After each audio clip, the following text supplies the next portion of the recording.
Vamos a comenzar a estudiar ahora los objetos GeneXus de tipo transacción.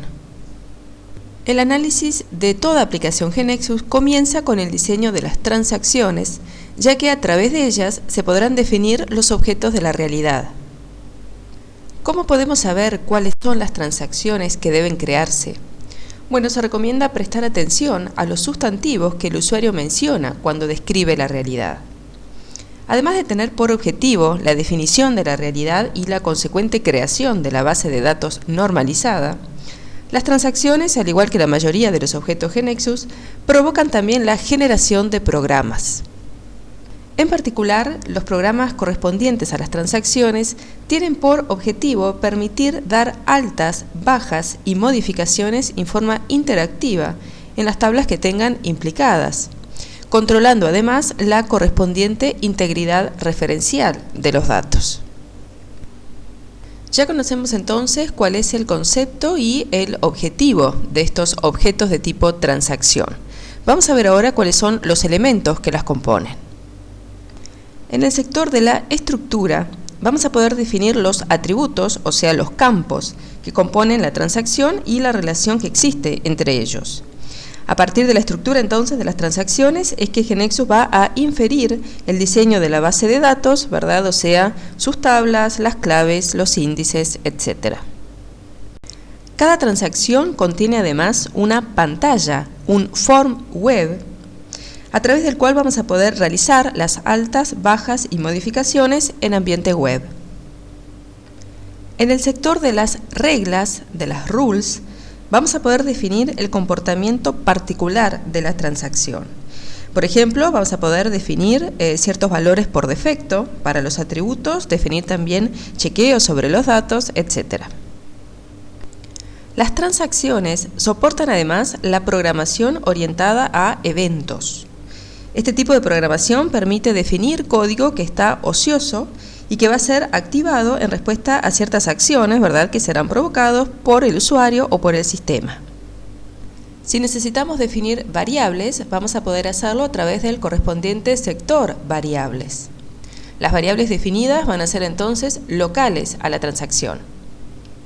En el sector de ayuda, en el sector de help, vamos a poder incluir texto de ayuda para que pueda ser consultado por los usuarios en tiempo de ejecución de la transacción.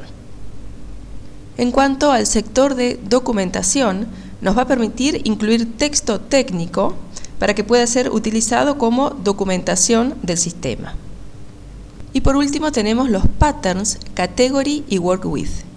Estos patrones pueden ser aplicados a la transacción y vamos a poder implementar entonces una cierta funcionalidad en forma automática.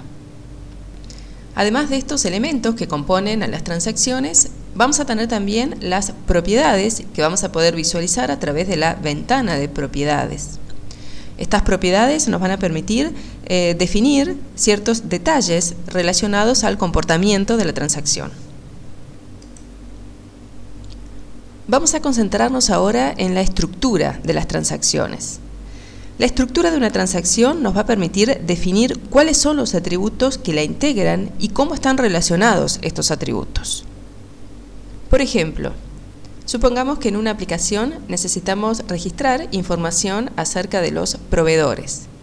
Está claro entonces que vamos a definir una transacción a la cual le vamos a poner como nombre supplier. Y la estructura de esta transacción puede ser la que estamos viendo aquí en pantalla, ¿verdad? Los atributos supplier ID, identificador del proveedor, supplier name, para el nombre del proveedor, supplier address, para la dirección, y supplier phone, para el teléfono del proveedor.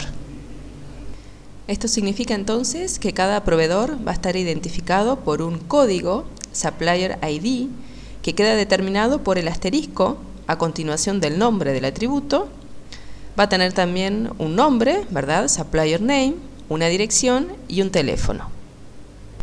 Cabe aclarar que el asterisco que acabamos de mencionar corresponde a una anotación teórica que utilizamos para indicar, ¿verdad?, que el atributo es identificador.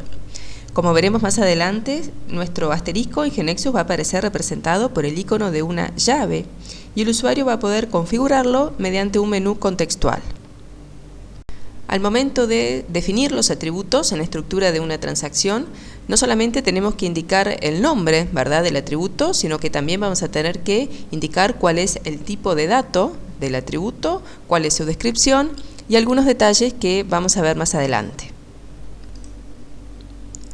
En esta diapositiva estamos viendo la imagen que vemos desde GeneXus de la estructura de una transacción.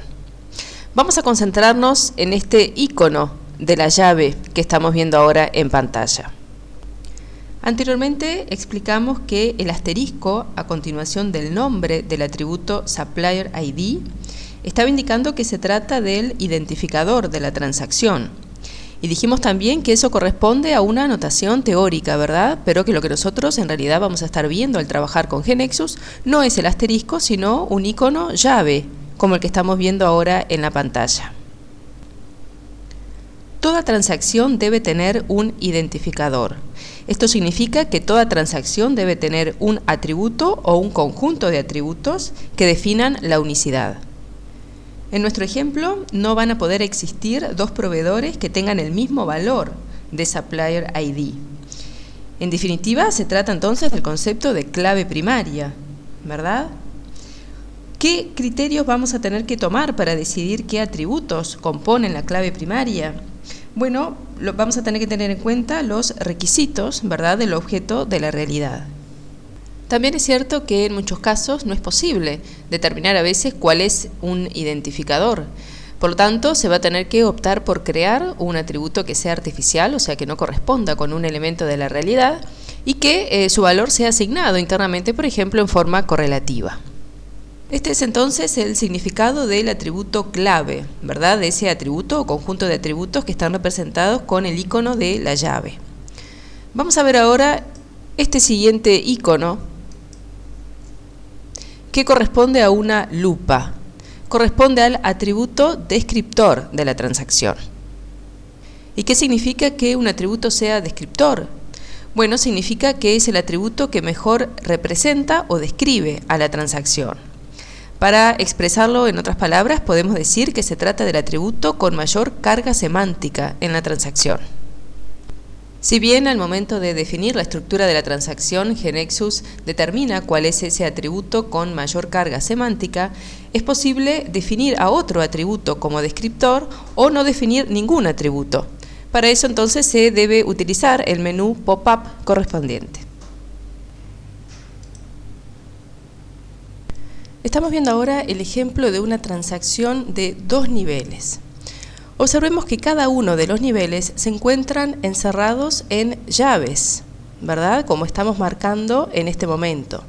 El primer nivel, ¿verdad?, corresponde a los atributos que estamos señalando ahora y quedan comprendidos entre el par de llaves externo. Mientras que el segundo nivel incluye, ¿verdad?, a los atributos que estamos marcando ahora y queda comprendido entre el par de llaves que estamos viendo aquí. El hecho de definir un segundo nivel significa que estamos teniendo varias instancias, ¿verdad?, de ese nivel para el nivel superior. Llevándolo al caso de la factura, significa que para cada cabezal de factura estamos teniendo varios productos. Es importante tener claro que cada nivel de una transacción define un grupo de atributos que deben operar en forma conjunta. Esto significa que ese conjunto de atributos deben ser ingresados, eliminados o modificados conjuntamente en la base de datos. Bien, en este ejemplo que estamos viendo acá, entonces, vemos lo que es la estructura, ¿verdad?, de una transacción de dos niveles. En la diapositiva anterior, si recuerdan, cuando vimos el ejemplo de la transacción Supplier, lo que estábamos viendo allí era una transacción de un solo nivel, o sea, lo que llamaremos una transacción plana.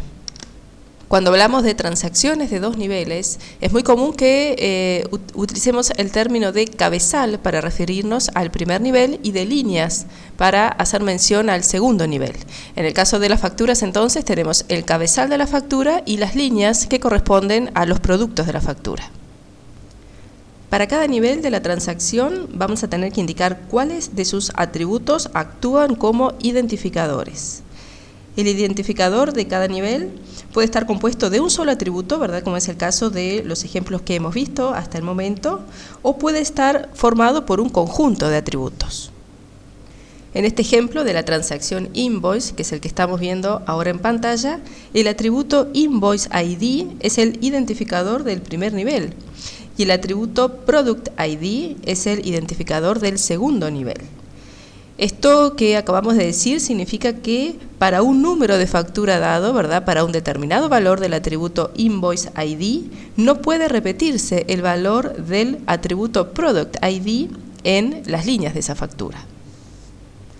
Cuando hablamos de transacciones de varios niveles, en realidad nos estamos refiriendo a que una transacción puede contener varios niveles que pueden ser paralelos o que pueden ser niveles anidados.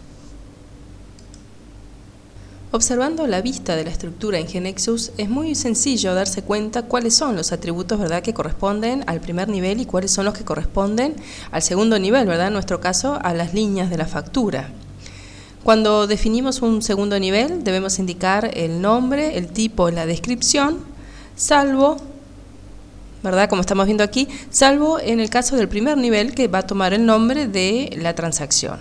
Vamos a ver algunos ejemplos genéricos. Una transacción puede tener varios niveles y esos niveles pueden ser anidados o pueden ser paralelos. Vamos a ver algún ejemplo muy sencillo.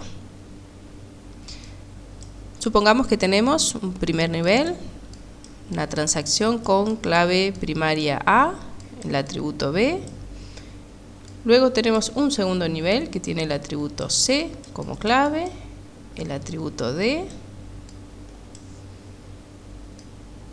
Y otro nivel que tiene el atributo E como clave y el atributo F. Cerramos los niveles. Y en una estructura de este tipo estamos teniendo los niveles con clave primaria C y con clave primaria E, que si bien están ambos anidados, ¿verdad?, al cabezal, entre sí son niveles paralelos. Esta estructura está queriendo decir que para cada registro de tipo A vamos a tener muchos de tipo C y muchos de tipo E, pero entre los registros de tipo C y de tipo E no existe relación. Diferente es el caso siguiente.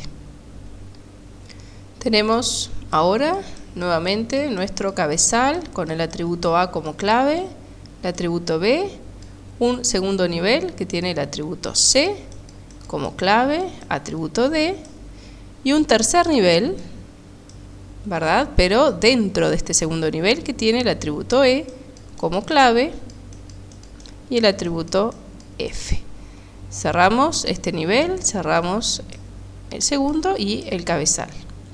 Una estructura de este estilo nos está diciendo que para cada registro de tipo A vamos a tener muchos registros de tipo C y para cada registro de tipo C vamos a tener muchos registros de tipo E. Esto entonces es un ejemplo de niveles anidados, ¿sí? Entre estas dos estructuras entonces vemos ejemplos de niveles paralelos, que es la estructura de la izquierda, y niveles anidados, que es la estructura de la derecha.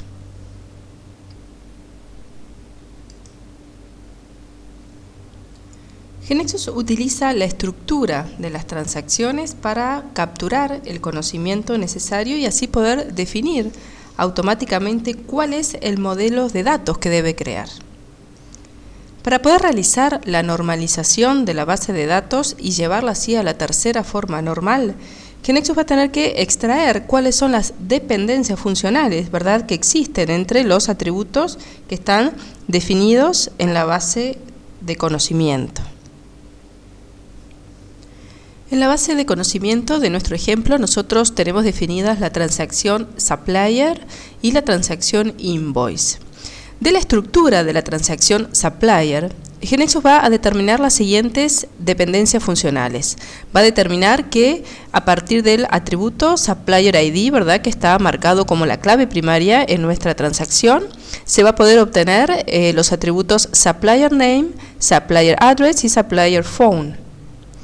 Por lo tanto, GeneXus va a determinar que va a crear una tabla de mismo nombre, supplier, que es el nombre de la transacción, y que va a estar formada precisamente por estos cuatro atributos, siendo supplier ID la clave primaria de nuestra tabla supplier.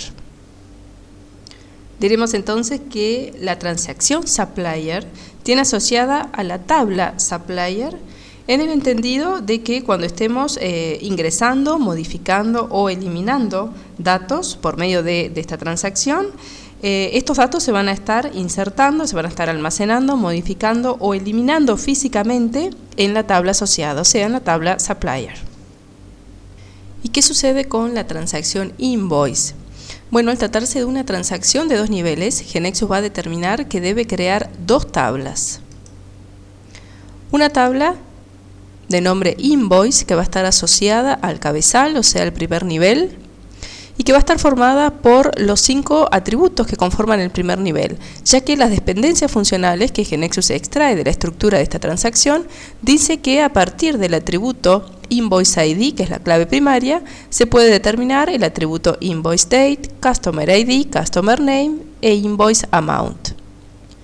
Y GeneXus va a extraer también otras dependencias funcionales que establecen que para cada valor de Invoice ID y Product ID se va a poder determinar el valor de Product Description, Product Price, Invoice Detail Quantity e Invoice Detail Amount. Por lo tanto, va a crear una segunda tabla asociada al segundo nivel de esta transacción que va a tener como nombre Invoice Detail y va a tener una clave compuesta, Invoice ID, Product ID, y los 4 atributos, ¿verdad?, que forman parte también del segundo nivel de la transacción Invoice.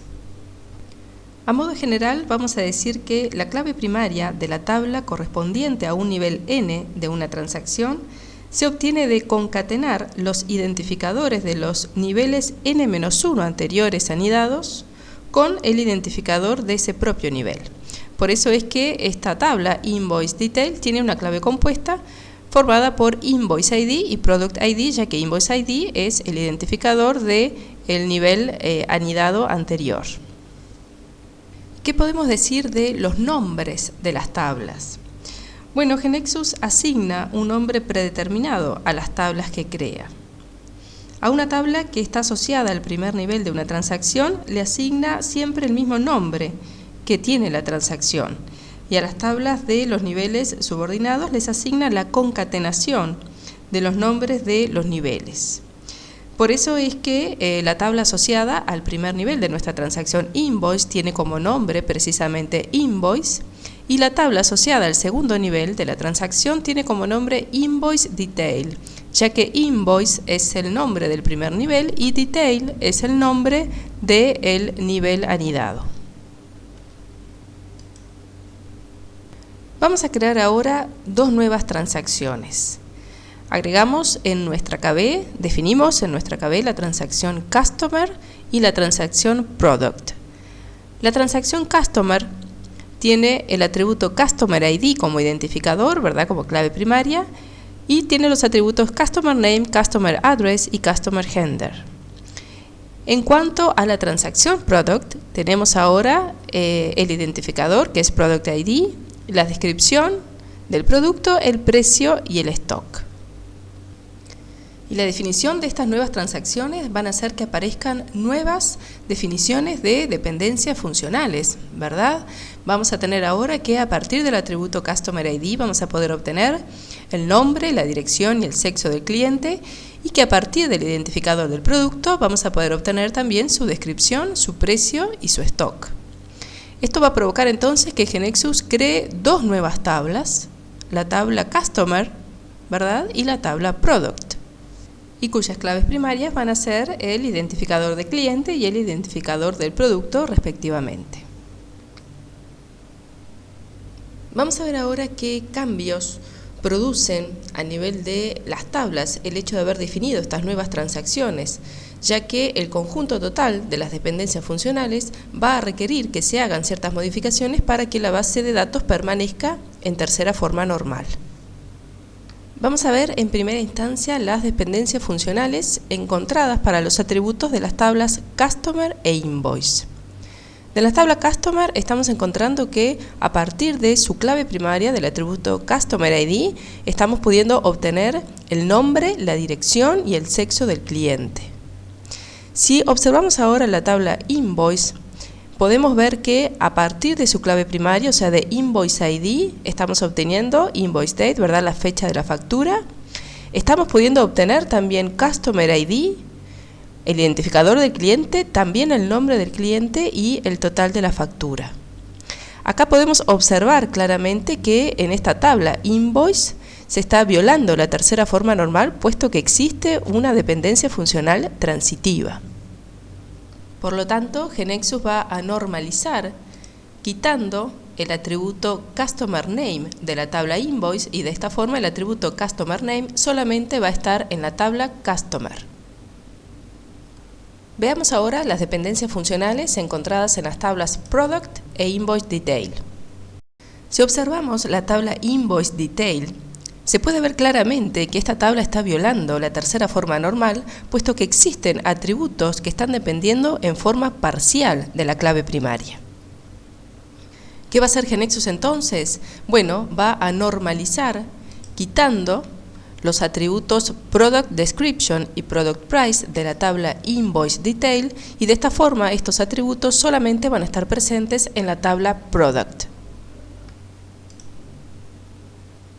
Bien, vamos a ver ahora que al momento de definir una transacción y de definir sus atributos, el nombre que le asignamos a los atributos cobra real importancia, puesto que GeneXus establece las relaciones por los nombres de los atributos. Esto significa que conceptos iguales deben tener el mismo nombre y conceptos diferentes deben tener nombres diferentes. Como GeneXus establece las relaciones a través de los nombres de los atributos, cuando encuentra atributos de igual nombre en diferentes transacciones, entiende que se trata del mismo concepto, y mediante este conocimiento es que puede hacer la normalización de las tablas. En este ejemplo que estamos viendo, cuando GeneXus encuentra el atributo Customer ID, ¿verdad?, tanto en la transacción Customer como en la transacción Invoice, analiza que el atributo se llama igual, ¿verdad?, que tiene el mismo nombre, y por lo tanto entiende que se refiere al mismo concepto. En la transacción Customer, el atributo Customer ID está marcado como la clave primaria, ¿verdad?, está marcado como el identificador. Por lo tanto, va a ser la clave primaria en la tabla física Customer, mientras que el atributo Customer ID va a ser una clave foránea en la tabla física Invoice. Observemos ahora el atributo Customer Name. Este atributo también se encuentra presente tanto en la transacción Customer como en la transacción Invoice, ¿verdad? Pero a diferencia del atributo Customer ID, el atributo Customer Name no está marcado como un identificador en ninguna de las transacciones. Por lo tanto, GeneXus entiende que se trata de un atributo secundario. Las dependencias funcionales indican que a Customer Name lo determina Customer ID. Así que GeneXus va a incluir el atributo Customer Name en la tabla física Customer, pero no lo va a incluir en la tabla física Invoice. Veamos algunos otros ejemplos. Si tenemos nuevamente la transacción Invoice y la transacción Customer, el atributo Customer ID no se va a corresponder, ¿verdad?, con el atributo Invoice Customer ID, o sea, GeneXus no va a determinar que se trata del mismo concepto, puesto que son atributos que tienen diferente nombre. Dijimos también que conceptos diferentes deben tener nombres diferentes. Por lo tanto, no sería correcto determinar dos atributos de igual nombre para hacer referencia a conceptos que en realidad son diferentes. Analicemos ahora un momento qué significan los conceptos de atributos primarios y atributos secundarios. Un atributo se califica como primario cuando es identificador en alguna transacción del modelo. En estos ejemplos que estamos viendo, el atributo Customer ID es un atributo primario, puesto que es el atributo identificador en la transacción Customer. En cambio, el atributo Customer Name es un atributo secundario, puesto que no es un atributo identificador en ninguna transacción del modelo. Pero vamos a ver también dos conceptos más, que son los conceptos de atributos almacenados y atributos inferidos. Y para eso vamos a apoyarnos en esta imagen, donde podemos ver la estructura de nuestras tres transacciones. Al momento que definimos las transacciones Customer y Product, hemos incluido en ellas atributos que en realidad no hemos eliminado de la transacción Invoice, ¿verdad? Los atributos Customer ID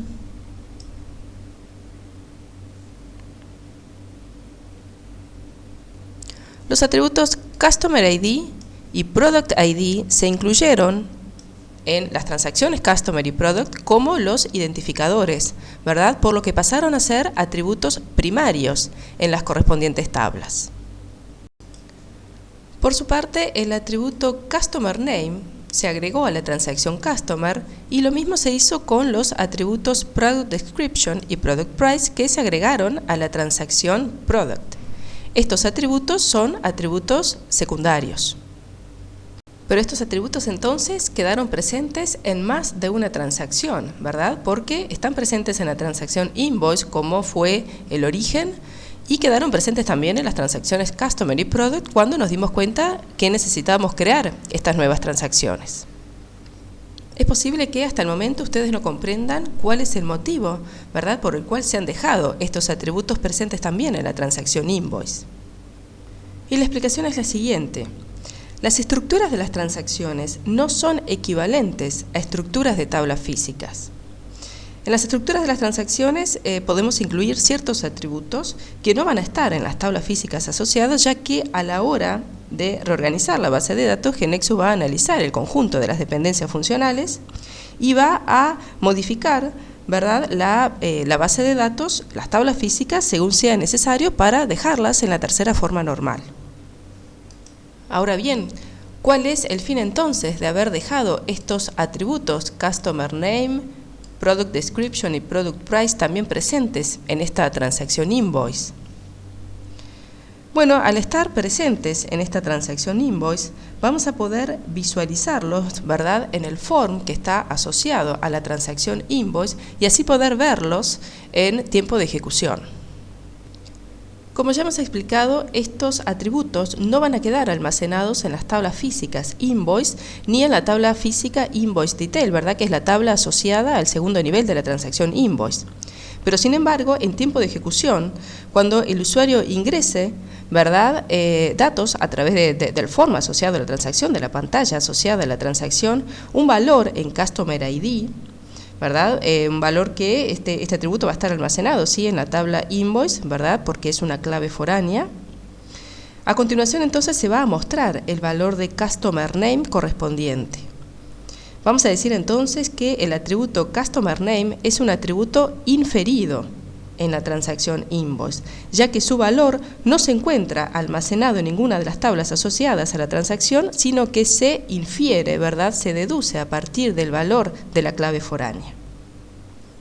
De igual forma sucede con los atributos Product Description y Product Price, que también son inferidos en la transacción Invoice, ¿verdad?, ya que no se encuentran almacenados en las tablas que están asociadas a la transacción Invoice, sino que sus valores se infieren, ¿verdad?, se obtienen de la tabla Product para poder ser mostrados en la pantalla asociada a la transacción Invoice. Ya tenemos muy claro la importancia que tienen los nombres de los atributos. Por lo tanto, el uso de padrones nos va a servir muchísimo a la hora de definir los nombres de los atributos para facilitarnos la tarea de integración, ¿verdad?, de las bases de conocimiento y también de que el código generado sea mucho más claro. Vamos a ver ahora cómo es la nomenclatura HIC, una nomenclatura creada por Artech a los efectos de establecer padrones, ¿verdad?, pautas para el nombrado de los atributos. En esta nomenclatura, el nombre de un atributo se forma con 4 componentes. Algunos de ellos son opcionales y son los que aparecen entre paréntesis rectos. Vamos a tratar de entender qué significa cada uno de esos conceptos. ¿Qué es una entidad? Bien, una entidad es un actor, ¿verdad? Por ejemplo, customer, un objeto o un evento, como puede ser la factura de venta, que interviene en una aplicación dada y está representada por una transacción GeneXus. Un componente de entidad, entonces, representa a cualquier nivel subordinado o paralelo que defina la entidad. Por ejemplo, la factura tiene los siguientes componentes. Tiene el cabezal, ¿verdad?, invoice, y tiene las líneas de la factura, invoice detail. Lo que se sugiere es un largo de un entorno de 10 caracteres para poder representar al componente de la entidad. Pasemos ahora a la categoría. La categoría es la semántica del atributo, ¿verdad? O sea, define cuál es el rol que el atributo asume dentro del objeto y dentro del entorno de la aplicación. También se sugiere que no supere los 10 caracteres. Algunos ejemplos de categoría pueden ser el nombre, ¿verdad? Descripción, ID, precio, stock, etc. ¿Qué queremos decir cuando hablamos de calificador? Bueno, el calificador es cualquier adverbio o cualquier adjetivo, siempre en el entorno de los 10 caracteres, que agregue diferenciación conceptual al nombre del atributo y de esta forma poder hacerlo único. En general se refiere al texto que califica a la categoría. Por ejemplo, si estamos hablando de la categoría fecha, un calificador podría ser inicial, final, de vencimiento, ¿verdad? Fecha inicial, fecha final, fecha de vencimiento. Y por último tenemos el complemento. El complemento es un texto libre que utilizamos para completar el nombre del atributo, manejando siempre el entorno total de los 30 caracteres. Algunos ejemplos entonces de nombres de atributos serían Customer ID, Customer Name, Invoice Due Date, Customer Start Date. Es muy importante mencionar y tener en cuenta que el uso de las letras mayúsculas permiten establecer fronteras entre los componentes que forman el nombre de los atributos.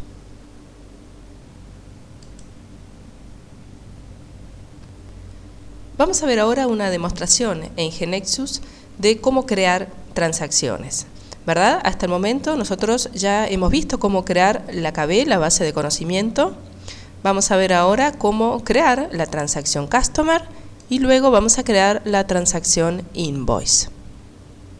Abrimos GeneXus entonces y como ya tenemos creada nuestra KB, ¿verdad? Nuestra KB de nombre Billing System, la misma queda abierta, disponible para comenzar a crear nuestros objetos. Vamos a crear entonces la transacción Customer. Para crear un objeto debemos presionar las teclas Control N. Según este procedimiento, el objeto creado va a quedar dentro de esta carpeta Object que estamos viendo aquí. Otra posibilidad sería posicionarnos en esta carpeta, hacer clic con el botón derecho del mouse y seleccionar New Object, que coincide con las teclas Control N. Cualquiera de estas dos opciones nos va a llevar a este cuadro donde vamos a comenzar a definir cuál es el objeto que vamos a crear. En nuestro caso vamos a crear una transacción, por lo tanto seleccionamos el tipo de objeto Transaction y donde dice Name vamos a poner el nombre de la transacción, en nuestro caso Customer. La descripción por defecto toma el mismo valor del nombre, pero aquí podríamos agregar alguna descripción más extensa. Podemos ubicar a qué carpeta va a pertenecer este objeto. Como decíamos, por defecto queda en la carpeta Object, pero si tuviéramos otras carpetas podríamos también seleccionar desde aquí cuál va a ser su ubicación. Presionamos el botón Create.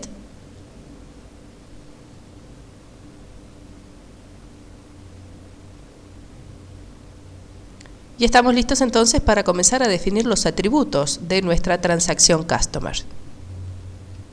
Vamos a crear entonces nuestro primer atributo Customer ID. Observen que yo podría directamente escribir el nombre, ¿verdad?, del atributo Customer ID,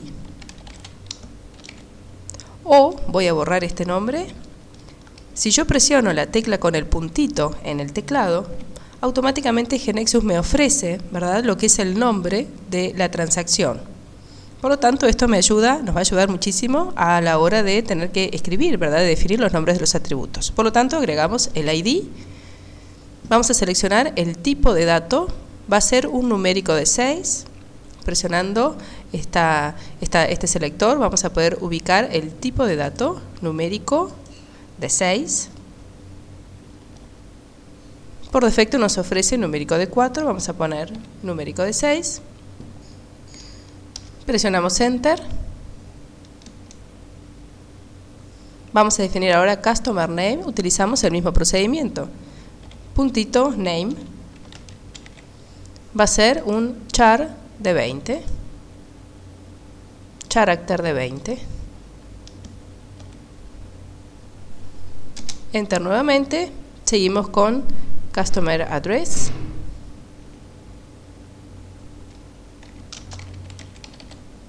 En este caso va a ser un character de 40.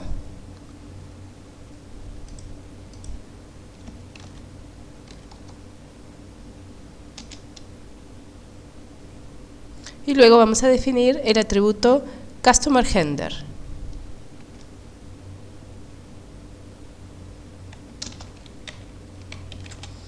Que va a ser un character de 1.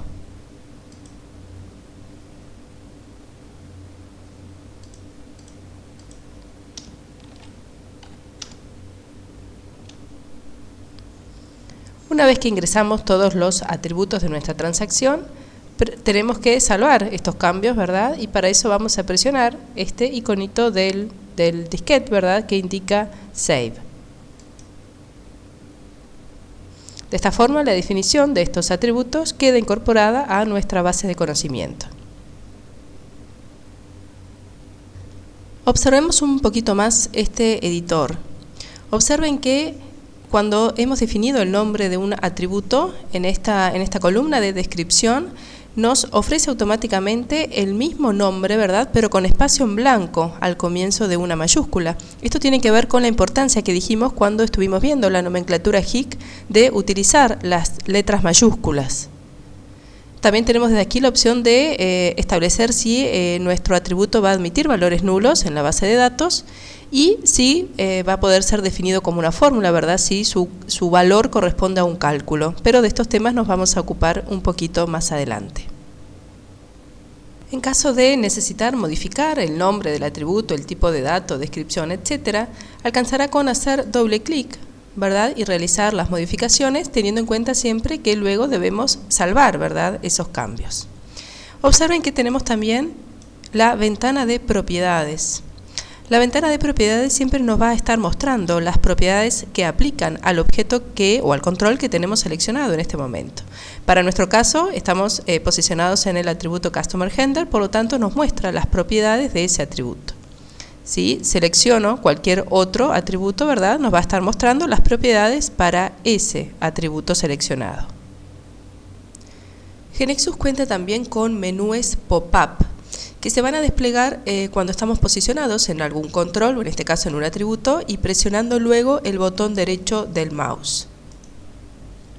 Vemos acá entonces el menú pop-up que va a aplicar a nuestro atributo Customer Address. ¿Qué podemos hacer aquí? Bueno, podemos eliminar el atributo, ¿verdad?, moverlo de nivel, cambiarlo de un nivel a otro.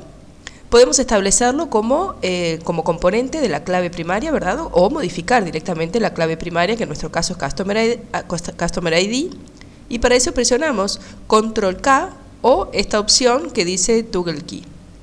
Lo mismo sucede con el atributo descriptor.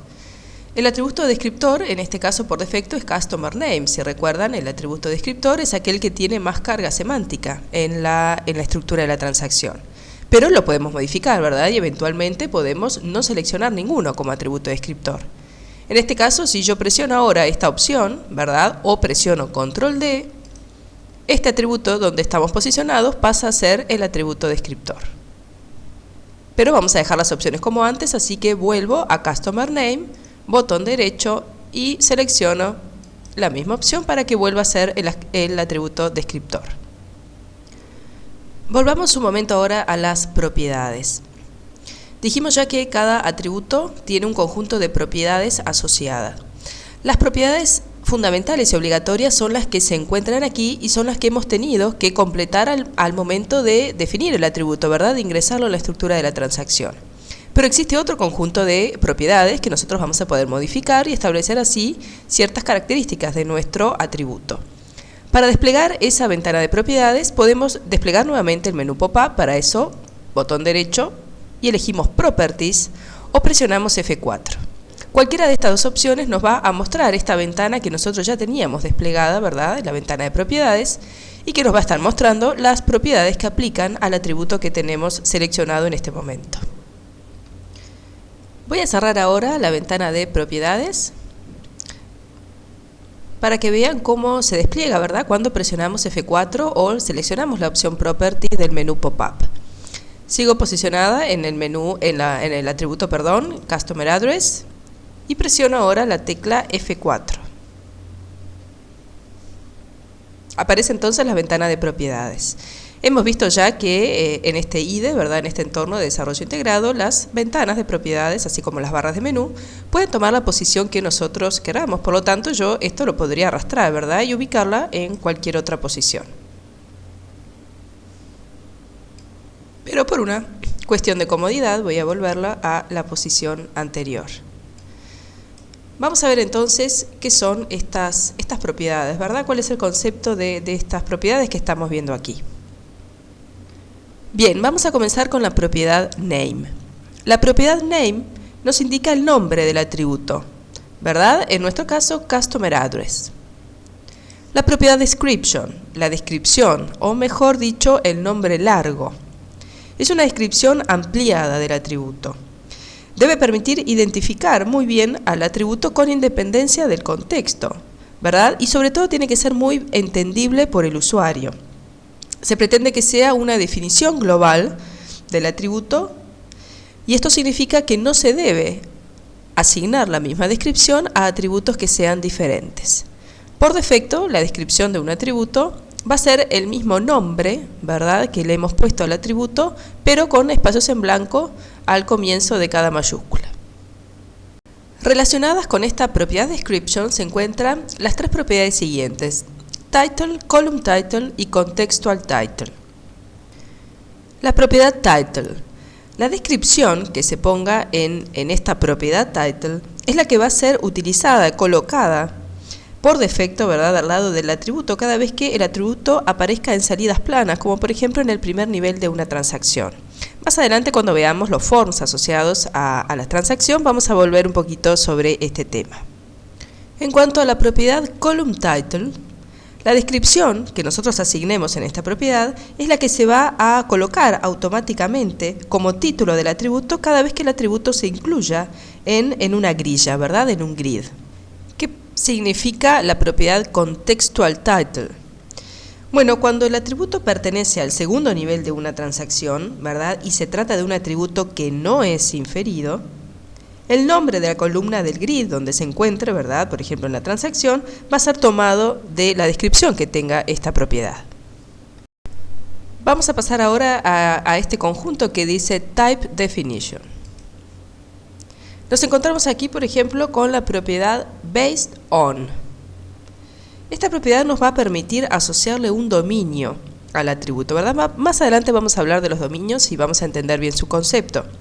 Por ahora nos alcanza con saber que si nosotros le aplicamos a un atributo o un dominio, ciertas propiedades siguientes van a quedar deshabilitadas, ya que el atributo va a tomar, por ejemplo, el tipo de dato, el tamaño que esté establecido en ese dominio.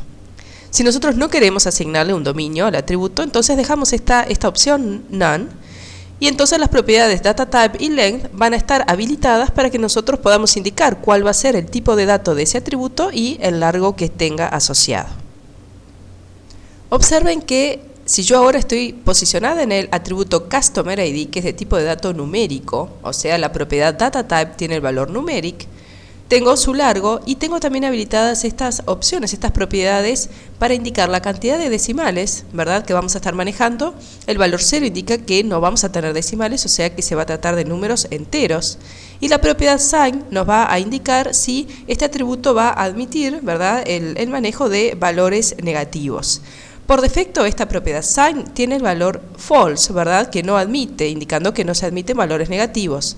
Pero nosotros vamos a poder modificar desde aquí su comportamiento si seleccionamos la opción true.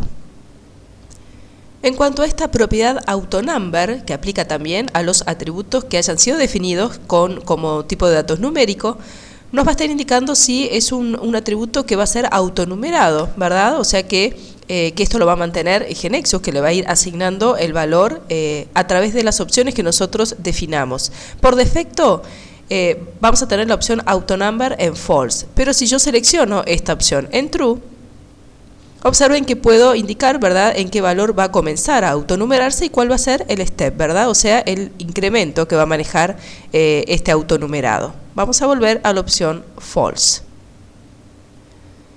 Vamos ahora al grupo que dice validation. Tenemos acá la propiedad value range, que nos va a permitir indicar cuál es el rango de valores válidos para este atributo. Por ejemplo, si nosotros determinamos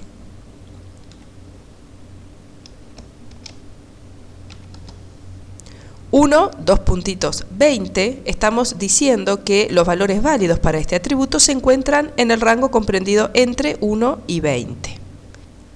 Otro ejemplo válido sería 1, espacio 2, espacio 3, y de esta forma estamos determinando que los valores válidos son 1, 2 o 3. Y así podríamos hacer todas las combinaciones necesarias para indicar, ¿verdad?, cuáles son los valores válidos que puede tomar el atributo. Vamos a continuar ahora con el grupo que dice picture. Este conjunto de propiedades nos va a permitir indicar el formato de edición, ¿verdad?, para la entrada y la salida del atributo. Las propiedades que tengamos aquí habilitadas va a depender directamente del tipo de dato, ¿verdad?, que tengamos seleccionado para el atributo. Veamos ahora lo siguiente. A un atributo se le puede asociar un tipo de control. Los posibles tipos de control son los siguientes: edit, radio button, checkbox, combo box, list box, dynamic combo box y dynamic list box. La asociación, ¿verdad?, de cierto tipo de control a un atributo nos va a servir para poder especificar cuál va a ser este tipo de control por defecto que se va a utilizar cuando el atributo aparezca, ¿verdad?, por ejemplo, en un form. Cuando se define un atributo con un determinado tipo de datos, el tipo de control que tiene asociado es edit, pero esta opción va a poder ser modificada por el programador, ¿verdad?, y cambiar a cualquier otro tipo de control. En general, GeneXus elige cuál es este tipo de control para un atributo dependiendo de su tipo de datos. Por ejemplo, si es un dominio enumerado, como vamos a ver un poco más adelante, va a elegir un radio button o un combo box dependiendo de la cantidad de valores que se encuentren definidos en el dominio. ¿A dónde tenemos que ir entonces para poder asociar el control al atributo? Bueno, esta opción que dice Control Info. Dentro de esta opción Control Info encontramos la propiedad Control Type, ¿verdad? Y aquí vamos a poder elegir cuál va a ser el tipo de control asociado al atributo. Luego entonces, cada vez que se agregue el atributo en un form, se va a presentar con el tipo de control que tenga asociado en esta propiedad. Bien, vamos a crear ahora la transacción invoice. Para eso vamos a seguir el mismo procedimiento que hicimos con esta transacción customer, ¿verdad? Para crear el objeto podemos presionar Control N o posicionarnos en la carpeta Object, ¿verdad?, que ya contiene la transacción customer, botón derecho, New Object. Nuevamente vamos a crear una transacción de nombre invoice.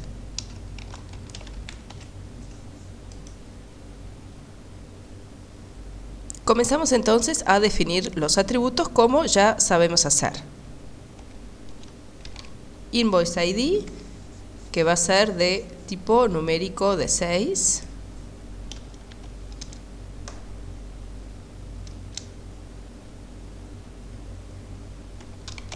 Invoice date,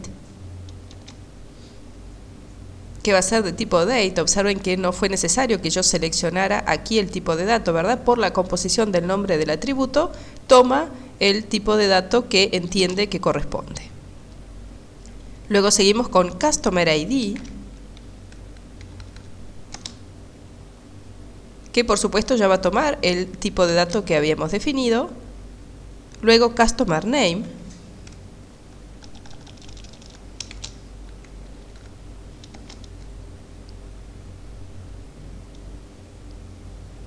y así definimos entonces lo que será el primer nivel, ¿verdad? O los primeros atributos correspondientes al primer nivel de la transacción.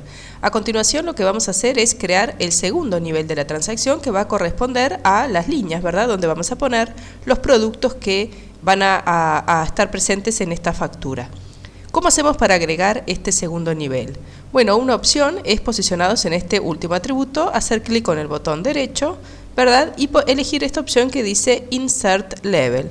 Podemos también presionar las teclas Control L.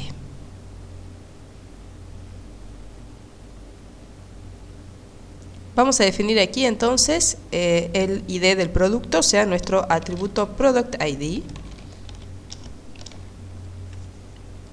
que también va a ser un numérico de 6.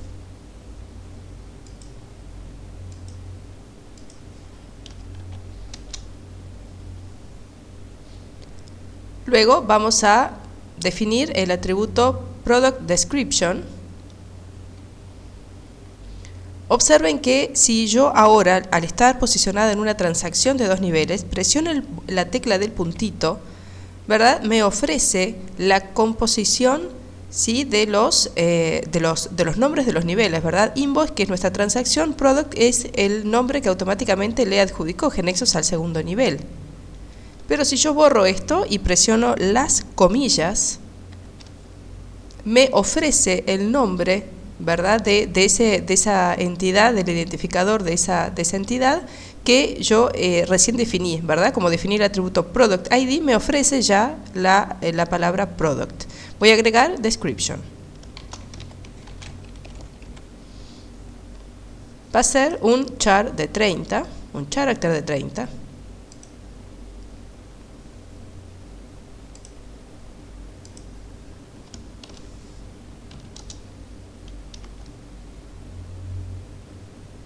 Luego vamos a definir el atributo Product Price.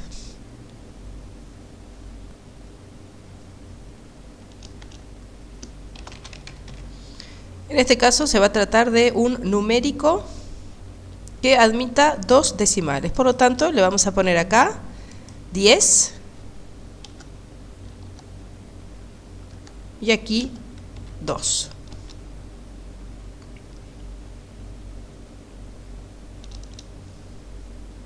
Antes de continuar definiendo los atributos, observemos que este segundo nivel quedó con el nombre Product, ¿verdad? Como ya indicamos.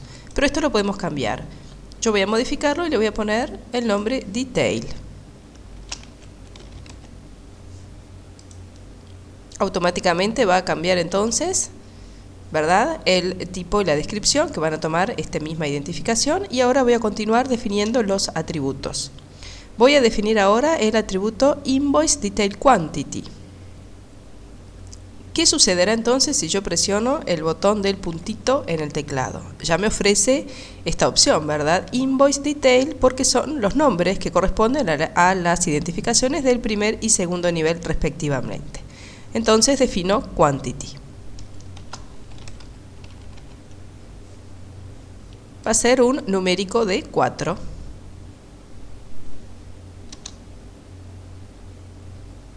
Y luego vamos a definir el atributo Invoice Detail Amount, mismo procedimiento, botoncito Amount, que va a ser un numérico de 10, admitiendo en esta definición 2 decimales.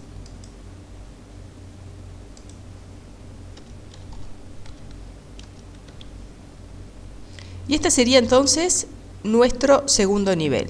¿Qué nos está faltando? Bueno, nos está faltando el total de la factura, ¿verdad? El atributo Invoice Amount. Pero el atributo Invoice Amount va a pertenecer al segundo nivel o al primer nivel. Al primer nivel, ¿verdad? Por lo tanto, vamos a definir ahora el atributo Invoice Amount, pero que corresponda al primer nivel. Bien, observen qué es lo que podemos hacer. Queremos definir un nuevo atributo que corresponda al primer nivel.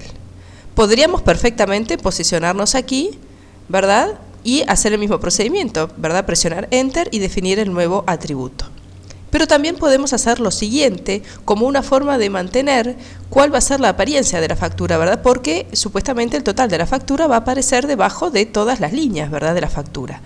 Entonces, vuelvo al segundo nivel Presiono Enter, voy a definir aquí el atributo Invoice Amount.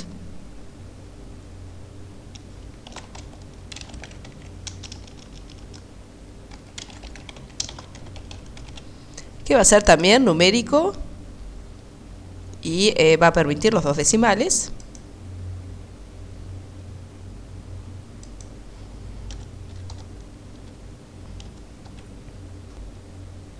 Y lo que voy a hacer ahora es presionar el botón derecho, ¿verdad? Despliego este menú pop-up y voy a elegir esta opción que dice Unindent.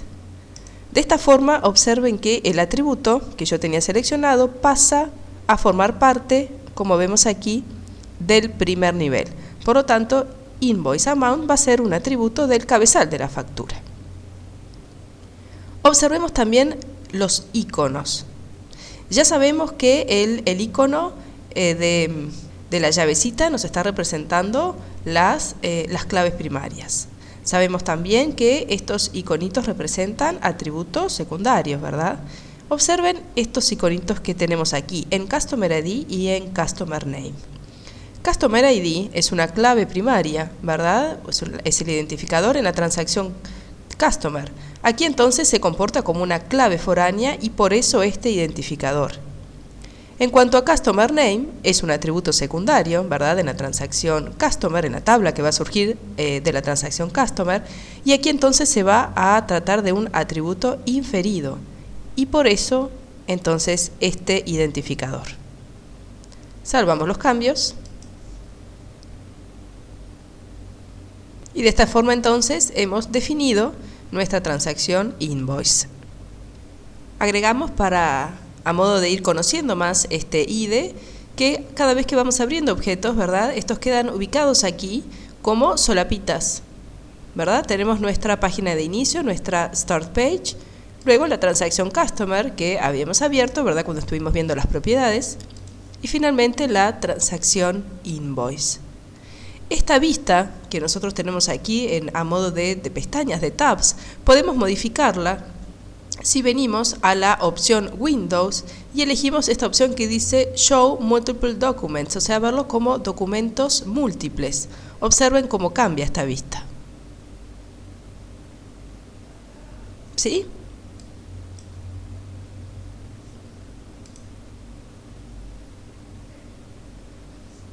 Si vuelvo a esta opción y selecciono que se vea como documentos en forma de tabs, volvemos entonces a la vista inicial.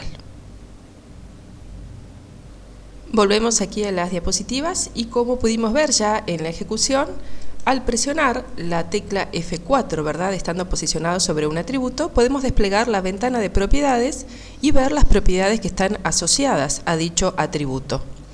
En particular, vamos a seleccionar la propiedad AutoNumber, que ya pudimos explicar, en su valor true, para de esta forma dejar autonumerado el cabezal de la factura.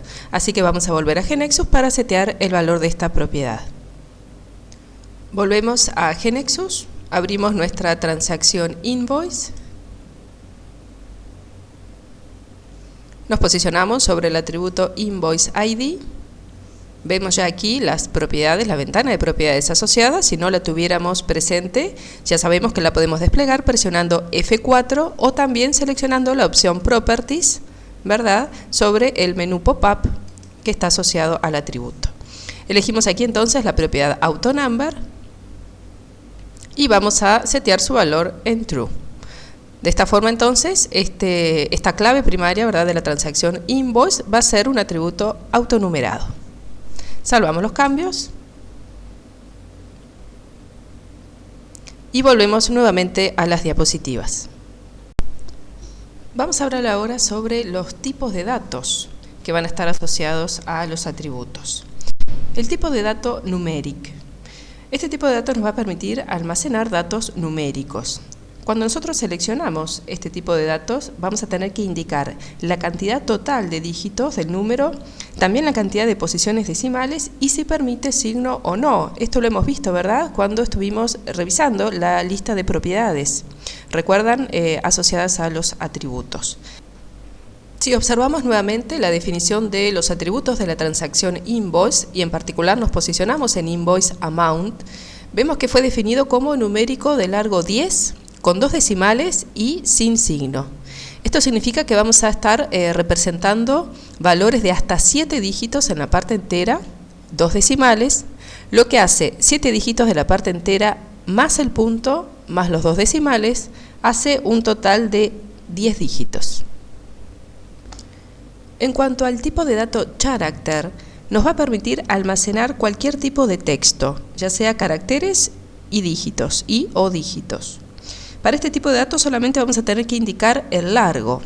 Por ejemplo, cuando definimos el atributo customer name, definimos un largo de 20 caracteres, ¿verdad? Asumiendo que el nombre de una persona nunca va a superar esa cantidad de caracteres. Por lo tanto, fijamos el largo 20. El tipo de dato date nos va a permitir almacenar una fecha. Por ejemplo, cuando definimos el atributo invoice date, lo definimos sobre este tipo de datos para de esta forma poder almacenar la fecha de la factura. La posibilidad de representar un año con 2 dígitos o con 4 dígitos, si estamos hablando del año 2008, la posibilidad de representarlo como 2008 o como 08, lo vamos a poder configurar a partir de la propiedad picture asociada al atributo. Si definimos un atributo con el tipo de dato boolean, estaremos indicando que este atributo puede asumir los valores lógicos true o false. El tipo de dato varchar. Bueno, este tipo de dato nos va a permitir almacenar texto de largo variable. Su función, en contraposición al tipo de dato character, es optimizar el almacenamiento en la base de datos. Cuando seleccionamos este tipo de datos varchar, en el diálogo de la definición del atributo van a aparecer 2 propiedades más, la propiedad maximum length y average length, o sea, el largo máximo y el promedio del largo. A modo de ejemplo, supongamos que definimos un tipo de dato character de largo 60. Ingresamos entonces solamente 25 caracteres. La capacidad restante, o sea, los 35 caracteres, van a ser rellenados con blancos. En cambio, si lo definimos de tipo varchar, este almacenamiento va a estar optimizado de la siguiente forma. Podemos definir, por ejemplo, la propiedad average length, o sea, el largo promedio, en el valor 25, ¿verdad? Siguiendo nuestro ejemplo, y el largo máximo, o sea, la propiedad maximum length, con el valor 60. De esta forma, entonces, si ingresamos un dato con un largo menor o igual a 25, se lo va a almacenar en el campo rellenando con blancos. Pero si ingresamos un dato que es mayor a 25, en el campo van a ser almacenados esos primeros 25 caracteres y el resto va a ser almacenado en un área de overflow. ¿Cuál es la desventaja, la contrapartida de utilizar este tipo de datos varchar? Bueno, en contrapartida, la ventaja que tiene en lo referente a la optimización del almacenamiento, para los casos en que se utiliza el área de overflow, va a ser necesario realizar un proceso adicional tanto para la lectura de los datos como para la escritura de los datos. ¿Qué sucede con el tipo de datos long varchar? Bueno, este tipo de datos nos va a permitir definir un atributo memo, es decir, vamos a poder almacenar comentarios, textos largos, etc. Cuando seleccionamos este tipo de datos vamos a tener además que configurar el largo máximo. Existen 2 funciones para poder manipular este tipo de datos, la función gxmlines y la función gxgetMLI. La función gxmlines nos va a retornar la cantidad de líneas que tiene un atributo de tipo long varchar, teniendo como parámetros el nombre del atributo y la cantidad de caracteres que se desea considerar por línea. En cuanto a la función gxgetMLI, por su parte, nos va a permitir extraer una línea del atributo de tipo long varchar, teniendo como parámetros el nombre del atributo, el número de línea deseado y la cantidad de caracteres que se desea considerar por línea. Generalmente estas 2 funciones se utilizan en combinación, ¿verdad? Ya que primero solemos consultar la cantidad de líneas que tiene cierto atributo de tipo long varchar y luego procedemos a extraer la cantidad de líneas que se necesiten. Continuamos ahora con el tipo de dato datetime. Este tipo de dato nos va a permitir almacenar una combinación de fecha y hora. Si recurrimos a la propiedad Picture asociada a este tipo de datos, vamos a poder elegir qué es lo que se desea mostrar de la fecha y qué es lo que se desea mostrar de la hora. Y finalmente tenemos el tipo de dato Blob.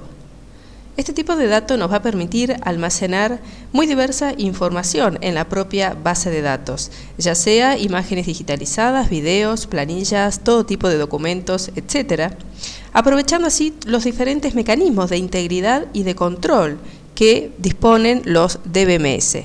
Es importante tener claro que este tipo de datos solamente se puede utilizar cuando se cuenta con un DBMS. Bien, hemos visto hasta el momento la definición de transacciones, la definición de atributos, los diferentes tipos de datos, etc. Vamos a continuar ahora hablando sobre las variables. En todo objeto GeneXus vamos a poder definir variables. Y esta definición será a nivel local, ¿verdad? O sea, solamente serán visibles dentro del objeto donde están siendo definidas. No existe en GeneXus la definición de variables globales. Podemos definir variables de diferentes formas. Una de ellas es a través del selector. Como se puede ver aquí en la diapositiva, este selector variables que se encuentra a nivel de cada objeto, de cada tipo de objeto, nos va a permitir entonces utilizar un editor muy similar al editor de las transacciones. Vamos a ver directamente en GeneXus cuáles son estas diferentes opciones para definir variables. Volvemos a nuestra KB, tenemos aquí la transacción Customer, vamos a definir la variable Customer ID local a esta transacción. Una de las opciones entonces es a través de este selector variables que vemos aquí, que nos ofrece un editor muy similar al de las transacciones. Lo que estamos viendo aquí son variables estándar que ya nos ofrece GeneXus con la creación de cada objeto. Se trata de variables definidas por defecto, como por ejemplo, podemos ver aquí la variable today, que contiene la fecha que está establecida en el sistema. Vamos a definir entonces la variable Customer ID. Para eso nos posicionamos aquí donde dice Standard Variables, presionamos Enter y vamos a definir una nueva variable. Como se trata de una variable que va a tener el mismo nombre de un atributo, GeneXus va a considerar por defecto que el tipo de dato de esa variable va a coincidir con el tipo de dato del atributo Customer ID. Observen esto.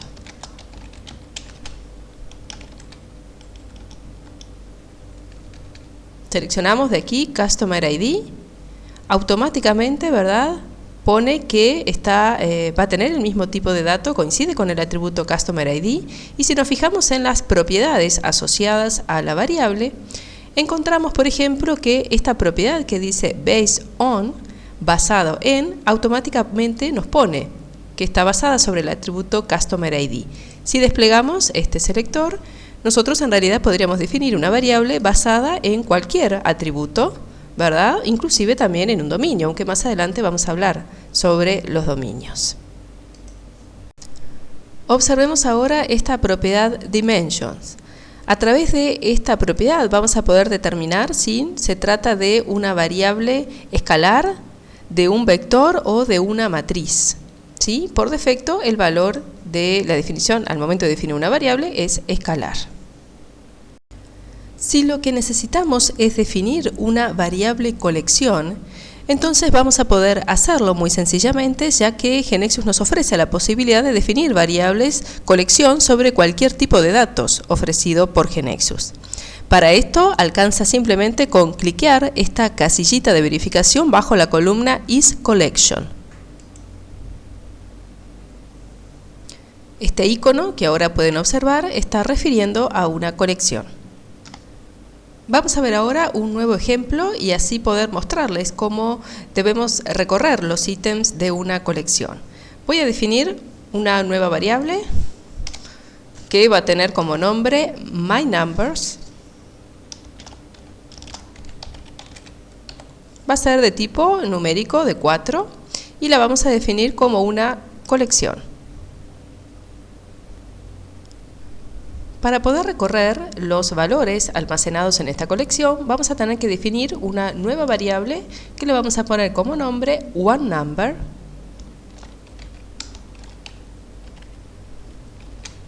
Y que va a ser de tipo también numérico de 4, ¿verdad? O sea, del tipo de datos de la colección que acabamos de definir.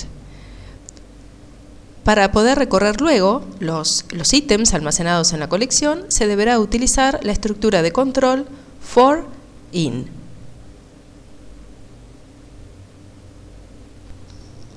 Otra opción para definir variables es utilizando el menú Insert, ¿verdad?, de la menú bar. Observen que la opción variable está deshabilitada, ¿verdad? ¿Por qué? Bueno, porque no tiene sentido insertar una variable en el propio editor de las variables. Y como el IDE que nosotros estamos manejando es contextual, entonces nos muestra esta opción de que aquí no estamos habilitados para esta acción. ¿Dónde tendríamos que estar posicionados para poder insertar una variable? Bueno, por ejemplo, en este selector Eventos. Si ahora presionamos nuevamente la opción Insert de la menú bar, tenemos variable habilitada, o lo que es lo mismo, la combinación de teclas Ctrl+Shift+B. Aquí tenemos entonces las variables que están definidas ya para este objeto, las variables estándar, ¿verdad?, las ofrecidas por defecto y las que nosotros acabamos de crear. Para definir una nueva variable, alcanza con presionar este botoncito New Variable. Y lo que hacemos aquí es indicar el nombre de la variable, su descripción, el tipo de dato o si está basada en un atributo o en un dominio. Volvemos a las diapositivas. Bueno, vemos aquí la misma imagen que pudimos observar cuando definimos, ¿verdad?, la variable de tipo colección, ¿sí? Es el editor de las variables con el icono que indica que se trata de una variable colección y la correspondiente marca en la casillita de verificación bajo la columna isCollection. Bueno, tal como pudimos observar en nuestros ejemplos, al momento de definir una variable, pudimos comprobar que tanto variables como atributos comparten, ¿verdad?, varias propiedades. Si nosotros tenemos una variable y la presionamos, la seleccionamos y presionamos la tecla F4, vamos a estar editando las propiedades, la ventana de propiedades que está asociada a esa variable. Y podemos ver que hay muchísimas propiedades que son comunes con los atributos, en particular nombre, descripción, tipo de dato, based on, ¿verdad?, si está basada en algún atributo o en algún dominio, etc. Vamos a continuar ahora introduciendo el concepto de dominios. Es muy común tener en una base de conocimiento atributos que compartan definiciones similares, ¿verdad?, pero que no tienen relación entre sí. Por ejemplo, es muy común poder definir todos los nombres como atributos de tipo character y largo 20 y todos los importes como atributos de tipo numérico y de largo 10 con 2 decimales. El objetivo entonces de los dominios es permitir realizar definiciones genéricas. A modo de ejemplo, supongamos que tenemos dos atributos, Product Price e Invoice Detail Amount, ambos almacenados en la misma KB y con el mismo tipo de dato numérico de largo 10 con 2 decimales. Podríamos entonces definir un dominio de nombre Price que sea de tipo numérico, precisamente con largo 10 y 2 decimales, y luego otro dominio de nombre Amount de tipo de datos el dominio Price, definido anteriormente. ¿Y qué hacemos luego? Bueno, a cada uno de los atributos anteriores le asignamos estos dominios.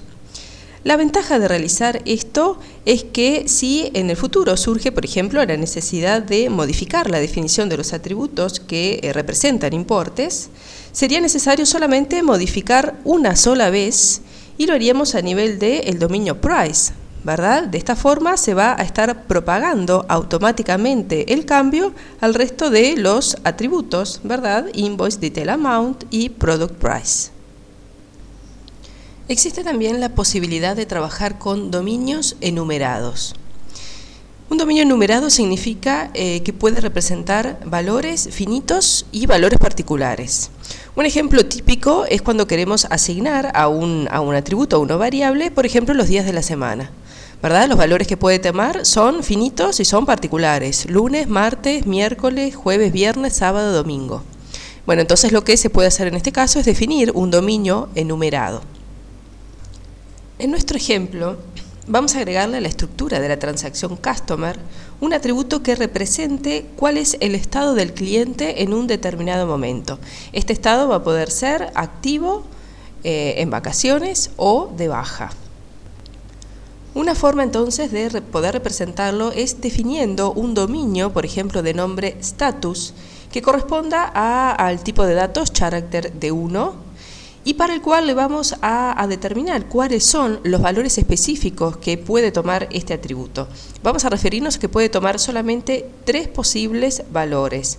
El valor A para representar al estado active, a la descripción active, el estado H para representar on hold y la letra C para representar el estado closed.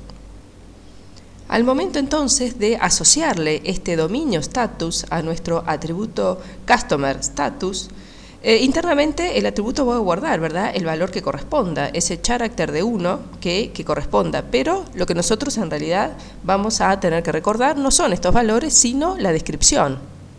Pero vamos a ver directamente en GeneXus cómo es la definición de estos dominios.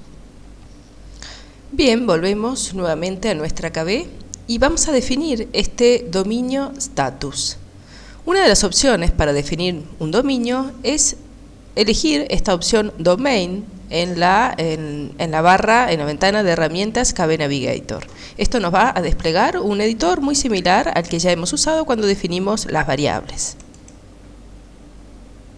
Tenemos aquí ya una serie de dominios predefinidos. Presionamos Enter y vamos a crear entonces el dominio status, que va a ser del tipo de dato character de 1.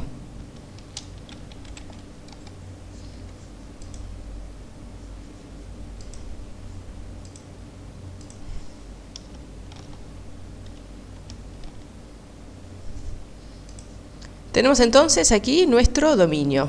Presionando F4 o botón derecho, Properties, desplegamos las propiedades, ¿verdad?, como ya conocemos, asociadas a este dominio. Entre las propiedades que podemos observar, tenemos la de los valores enumerados.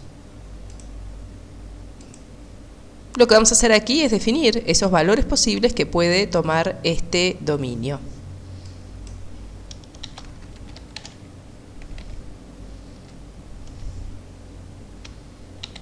Dijimos, ¿verdad?, que a la opción active va a ser correspondido con el valor A, luego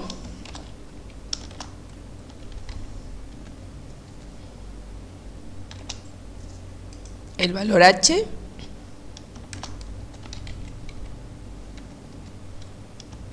y luego el valor C.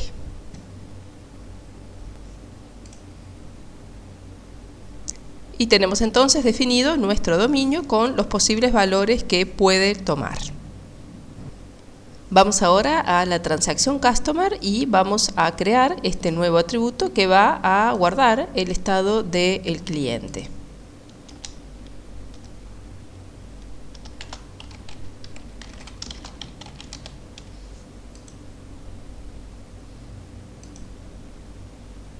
Observen que al haberle puesto al nombre del atributo Customer Status, ¿verdad?, ya asume que va a estar asociado al dominio status. Observemos algunos detalles más. Por ejemplo, en la propiedad BaseOn ya se encuentra que está basado en el dominio que acabamos de definir, y si observamos más abajo, la propiedad ControlType ya no nos ofrece el control edit, el tipo de control edit, sino un combo box. Más adelante vamos a ver cómo es esta transacción, cómo se ve esta transacción en ejecución, pero vamos a observar que al estar definido, el tener asociado un tipo de control del estilo combo box, vamos a poder seleccionar fácilmente los valores posibles para este atributo. Podemos observar también que hay una serie de propiedades que se encuentran deshabilitadas, ¿verdad?, como por ejemplo el tipo de dato y el largo, puesto que al estar basado en un dominio va a tomar esas características del dominio, ¿verdad?, el tipo de dato, el largo. Y en cuanto al rango de valores posibles, ya queda determinado que son los valores determinados en el dominio enumerado. Bien, ¿y qué sucede con las variables? ¿Podremos asociarle un dominio a una variable?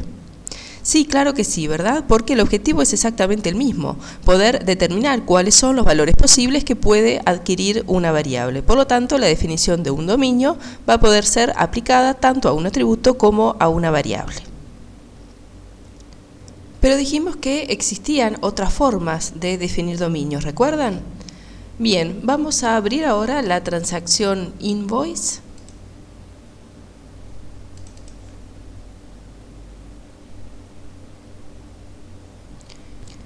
Y vamos a definir el dominio price que va a estar asociado al atributo product price. Para eso observen que alcanza con posicionarme bajo la columna type y escribir lo que va a ser el nombre de nuestro dominio. Igual el tipo de dato numeric y entre paréntesis va a ser un dominio de largo 10 con 2 decimales.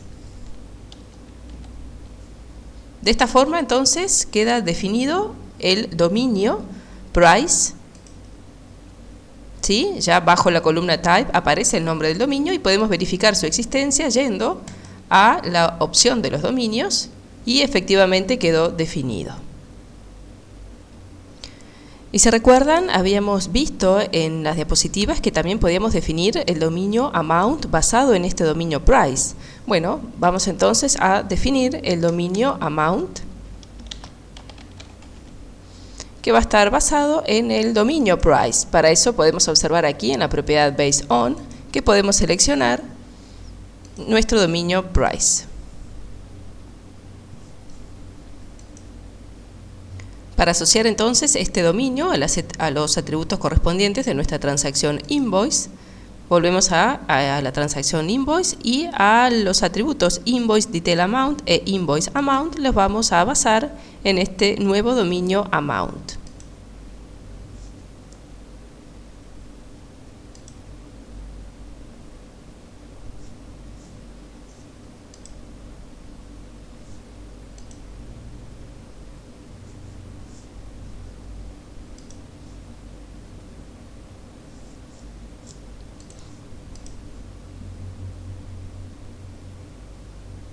De esta forma entonces quedaron asociados los atributos invoice detail amount e invoice amount al dominio amount.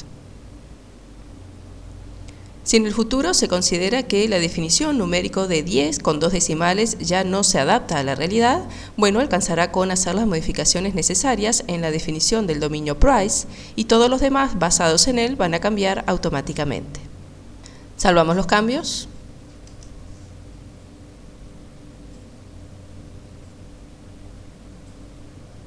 Y volvemos a las diapositivas.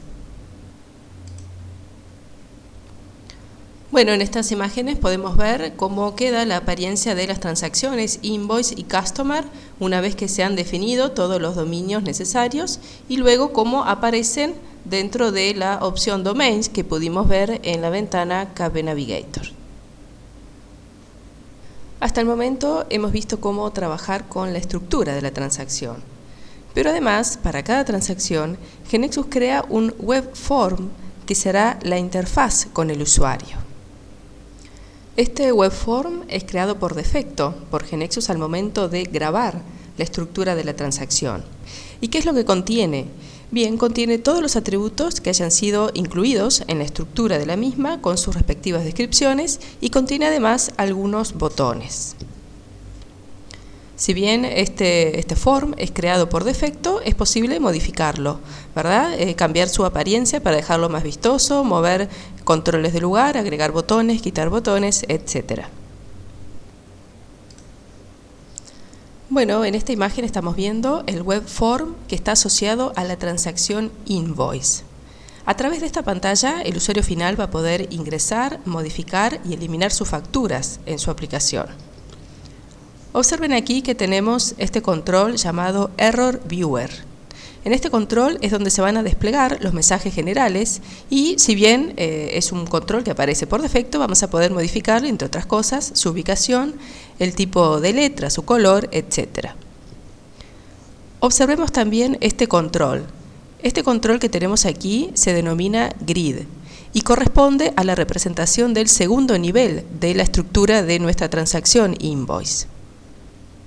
¿Cómo será la apariencia del form de la transacción customer, que es una transacción plana, una transacción de un solo nivel? Bueno, estamos viendo aquí el form, el web form asociado a la transacción customer. Como observan, y si recuerdan los dominios que habíamos definido, los dominios que fueron definidos básicos aparecen aquí como controles edit, que son estos que estamos observando aquí. En cuanto a los dominios enumerados, aparecen en el form como controles de tipo combo box. Pero vamos a verlo directamente en nuestra KB. Bien, estamos viendo nuevamente la estructura de nuestra transacción invoice. Voy a cerrar la ventana de propiedades. Y si nos fijamos aquí abajo donde están los selectores, además del selector de la estructura, tenemos el selector del web form. La pantalla que estamos viendo aquí coincide con la que acabamos de ver en la diapositiva, ¿verdad? El control error viewer, los atributos que están presentes en el primer nivel de la transacción, en forma de controles edit, ¿verdad? Puesto que los dominios a los cuales estos atributos están asociados son dominios básicos. Y los atributos que corresponden al segundo nivel de la transacción aparecen en un control grid. Tenemos los botones correspondientes para confirmar, para cancelar, para eliminar. Y si vamos a la transacción customer, que la tenemos aquí arriba en forma de tab, también desplegamos su web form. Vemos también una imagen similar a la que vimos en la diapositiva, donde los atributos que están asociados a dominios enumerados aparecen como combo box. En cuanto a este conjunto de botones que estamos viendo aquí, nos van a permitir diversas acciones, pero vamos a poder apreciarlas mejor cuando podamos ver nuestra aplicación en ejecución. Hasta el momento hemos hablado de controles, ¿verdad? Controles de tipo edit, controles combo box, pero no hemos dado una definición de qué es un control, qué entendemos por un control. Bueno, un control es un área de la interfaz con el usuario que tiene una forma y tiene un comportamiento determinado. Existen diferentes controles, algunos de ellos pueden ser el control texto, que nos va a permitir colocar un texto fijo, el control atributo variable, que nos va a permitir colocar un atributo o una variable, una línea horizontal, el control error viewer, que ya hemos visto en los web forms, donde GeneXus nos va a mostrar los mensajes generales. También tenemos control de tipo table, ¿verdad? Una tabla para poder insertar en el form, un grid, que también hemos podido ver para representar los segundos niveles de las transacciones, botones, imágenes, ¿verdad? Bitmap, etc. Cuando se está editando un form, se va a poder contar con una paleta de herramientas, ¿verdad? Una toolbox, que ofrece los controles posibles para ser insertados en el form, que es esta que estamos viendo aquí. Simplemente la forma de proceder será arrastrar el control necesario sobre el form y de esta forma quedará insertado al mismo. Vamos a verlo directamente en GeneXus. Tenemos nuevamente a la vista el web form asociado a nuestra transacción customer. Para poder desplegar la toolbox podemos venir a esta opción View, Other Tool Windows y seleccionar luego Toolbox. Tenemos aquí entonces nuestra paleta de controles. Si por ejemplo queremos insertar un control de tipo text block para escribir algún texto fijo, nos posicionamos en la opción y arrastramos el control sobre nuestro form. Y allí tenemos entonces nuestro control insertado. Para lograr separar los aspectos de diseño gráfico de un sitio web de los aspectos de la programación propiamente dichos, existe un tipo de objeto denominado theme o tema. ¿Cuál es el objetivo de esta separación? Bueno, precisamente poder paralelizar lo que es el desarrollo de un sitio web y permitir al programador dedicarse únicamente a los aspectos de programación y apoyarse, por ejemplo, en un diseñador gráfico para todo lo que tiene que ver con la apariencia, ¿verdad?, de la aplicación. Un objeto de tipo tema va a contener un conjunto de clases para cada tipo de control de los que pueden aparecer en el web form de cualquier objeto GeneXus. Por ejemplo, vamos a tener diferentes clases para el control botón, otras clases para el control atributo, una clase para el control error viewer, etc. Al momento de crearse una base de conocimiento, automáticamente aparece dentro de la opción Folder View de la ventana KB Navigator la carpeta Customization con una serie de objetos de tipo theme predefinidos que se podrán importar en la KB. Por defecto, el objeto theme que se importa es el de nombre GeneXus X. Este tema contiene un conjunto de clases asociados, como ya dijimos, a los diferentes controles que van a aparecer en el form. Todos los objetos que se vayan creando y que tengan un web form asociado van a tener por defecto este theme GeneXus X. Y cada control que aparezca en ese form va a tener también asociado una clase de ese tema para ese control. Vamos a verlo en GeneXus. Volvemos a nuestra KB y dentro de la opción Folder View de la ventana KB Navigator observamos que efectivamente tenemos la carpeta Customization y dentro de ella tenemos los posibles themes para ser importados a nuestra KB. Y en particular vemos que el theme por defecto que está seleccionado, que está aplicado, es el tema GeneXus X. Volvemos nuevamente a las diapositivas. Es así que cuando el analista crea la transacción Customer y la graba, va a poder visualizar entonces un form de este estilo. Como todas las transacciones van a tener asociadas por defecto el theme GeneXus X, entonces todos los controles que se coloquen en el form van a tener clases de este tema ya asociados. Pero volvamos nuevamente a GeneXus para ver algunos detalles. Nuevamente estamos en nuestra KB, vamos a cerrar la ventana de controles y vamos a volver a la transacción Customer.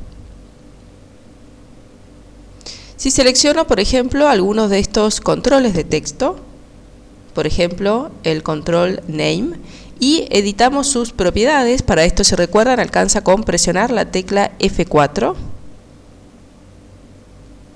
Vemos que tiene en esta propiedad Class, tiene la clase asociada TextBlock. Esta propiedad la podemos modificar si seleccionamos este combo que aparece y podemos ver cuáles son las opciones que están disponibles, ¿verdad?, según el tema que está aplicado. O sea que lo que estamos viendo aquí son las clases disponibles para el control seleccionado. Vemos que la opción por defecto que está seleccionada es la clase TextBlock. Pero por ejemplo, si selecciono la clase Title, observen cómo cambia la apariencia en el form. Esto es precisamente lo que estamos observando en esta diapositiva, ¿verdad? El form de la transacción Customer, la opción por defecto, la clase asociada a este control de texto, y luego cómo cambia la apariencia cuando modificamos el valor de esta propiedad Class. Vamos a ver ahora cómo es el proceso para la ejecución de la aplicación. Para comenzar con el proceso podemos ir a la opción Build de la menú bar, seleccionar luego Run Developer Menu o directamente presionar la tecla F5. Presionar la tecla F5 va a provocar el disparo automático de todas las acciones que sean necesarias para poder ejecutar la aplicación. Recordemos que al momento de creación de la KB tuvimos que indicar el generador por defecto que se iba a utilizar, ¿verdad? Ahora vamos a tener que completar la información necesaria para terminar de definir el environment, ¿verdad? ¿Cuál era el ambiente de implementación de nuestra aplicación? Es importante tener claro que si la base de datos no existe, GeneXus la va a crear siempre y cuando el usuario y contraseña que estén configurados en la ventana de diálogo tengan los permisos correspondientes en el DBMS, o sea, tengan el permiso de Database Creator en el DBMS. Antes de ver en la práctica cómo es este proceso de ejecución de la aplicación, vamos a introducir algunos conceptos muy importantes. Cada vez que se ejecuta la aplicación, o sea, cada vez que presionamos la tecla F5, GeneXus realiza una comparación entre las definiciones actuales de todos los objetos y las definiciones que existían en la última ejecución. Esta comparación se denomina análisis de impacto. ¿Por qué se denomina análisis de impacto? Bueno, porque GeneXus precisamente realiza un análisis, ¿verdad?, de cuál va a ser el impacto de estas nuevas definiciones, y el resultado lo vamos a ver en lo que se denomina un reporte de análisis de impacto. En este reporte de análisis de impacto, entonces, GeneXus informa al programador cuáles son los cambios físicos o estructurales que se deberán realizar en la base de datos asociada a la aplicación. A modo de ejemplo, ya sabemos que el objetivo de las transacciones es provocar la creación de las tablas, ¿verdad?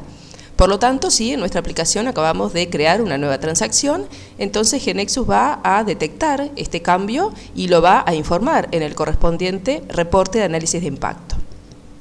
En esta imagen estamos pudiendo observar algunos términos particulares, ¿verdad? Estamos viendo el término reorganización, especificación, generación y compilación. Vamos a pasar a la siguiente diapositiva, así podemos observar de qué se trata todo este reporte de análisis de impacto, y vamos a ir explicando cuáles son los conceptos que hay detrás de estos términos que acabamos de mencionar. Bueno, lo que estamos viendo en esta diapositiva es una imagen del reporte de análisis de impacto que vamos a tener ocasión de ver en unos instantes cuando efectivamente iniciemos este proceso de ejecución de la aplicación. En este reporte de análisis de impacto aparece, entre otras cosas, cuál va a ser la estructura que va a tener cada tabla que se va a crear, con sus atributos, con sus tipos de datos, los índices que van a crearse sobre las tablas, las claves foráneas. Y observen en particular en el reporte que se muestra sobre la tabla Invoice, que establece que se va a referenciar a la tabla Customer. Esto es así porque el atributo Customer ID que se encuentra presente en la transacción Invoice lleva el mismo nombre que el atributo Customer ID que se encuentra en la tabla Customer, ¿verdad?, donde es una clave primaria, y por lo tanto se va a estar conformando una clave foránea en la tabla Invoice. Si el analista entonces está de acuerdo con los cambios estructurales que propone este reporte de análisis de impacto, va a poder proseguir con el proceso pasando a reorganizar la base de datos. Y aquí entonces introducimos este concepto de reorganización, ya que el término reorganizar hace referencia precisamente a efectuar cambios físicos a nivel de la base de datos.